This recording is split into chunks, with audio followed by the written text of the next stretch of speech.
I remember the exact moment I thought, I can't do this anymore.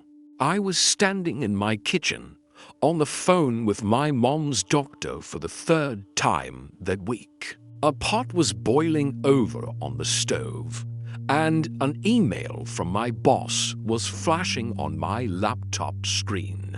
And in that one instant, the sheer weight of it, all the constant worry, the endless to-do lists, the feeling of being pulled in a million different directions just came crashing down. I felt trapped, resentful, and so bone-tired I could barely string a sentence together. It honestly felt like I was failing at everything. The pressure of caring for my aging parents had me right on the edge of a total breakdown.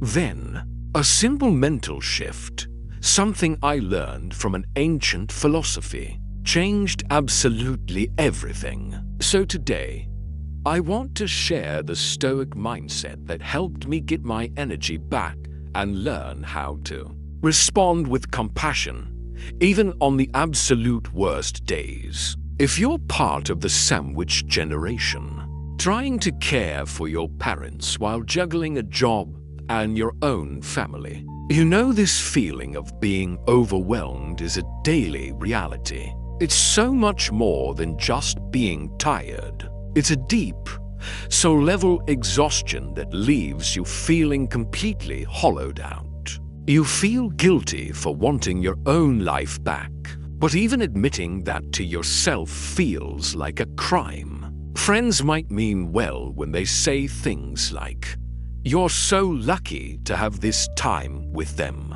and you know they're right. But that doesn't make the frustration or the loneliness just magically disappear. You're on high alert 24/7, and your own needs? They're at the very bottom of an impossible list. That was my life. I was running on fumes, and my patience was worn down to a single thread. I knew if I didn't find a different way to handle it all, I was going to break. That's when I stumbled across Stoicism. And at first, I was skeptical. I thought being stoic meant you had to bury your emotions and just grit your teeth through pain, which was the last thing I needed. But I was completely wrong. Real stoicism isn't about not feeling your emotions. It's about understanding them so they don't control you. It's a practical toolkit for building resilience, not for becoming an emotionless statue. It's about becoming a fortress, strong enough to handle any storm. It gave me a way to manage the daily emotional grind of caregiving, and it all started with one core idea. The idea that changed everything for me is called the dichotomy of control. It's beautifully simple.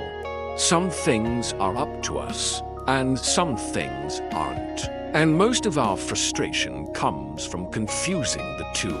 I couldn't control my dad's worsening memory or my mom's stubborn refusal to use her walker.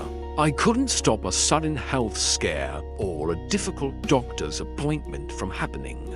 For weeks, all my energy had been spent fighting those realities, and it was just leaving me feeling powerless and angry. Stoicism taught me to shift my focus to the only things I actually had power over: my own actions, my attitude, and how I chose to respond. I can't control my dad's memory loss, but I can control how I react to it, choosing patience over frustration.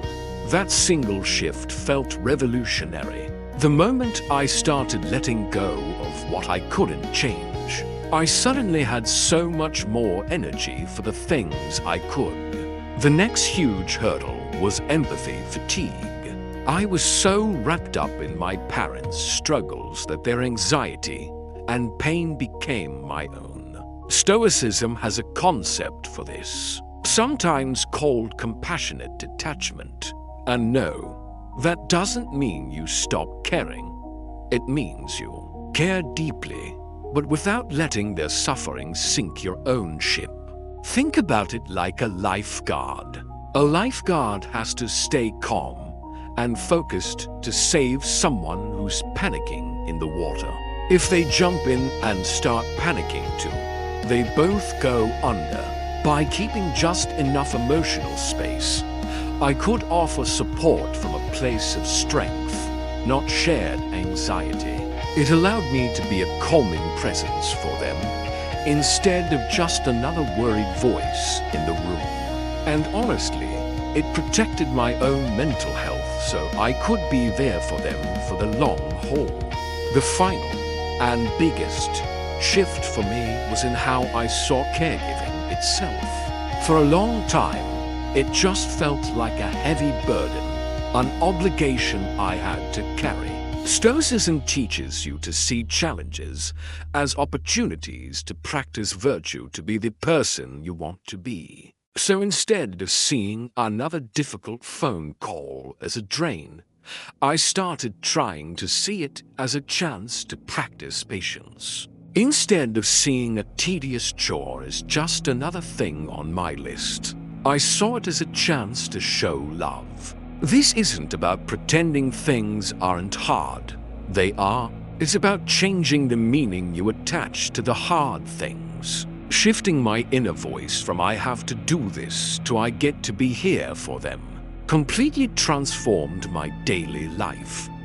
It turned what felt like a source of resentment into a source of purpose. Look, adopting this mindset didn't magically solve every problem. The challenges of caregiving are still there, but I've changed. I feel calmer, stronger, and more present. That feeling of resentment has faded, and in its place is a quiet strength I never knew I had. This journey is incredibly hard, and you never have to pretend that it isn't.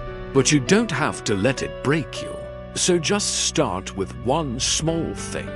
What is one thing this week that is totally outside of your control that you can consciously decide to let go of? Just remember, you have power over your mind, not outside events. Realize that, and you will find your strength.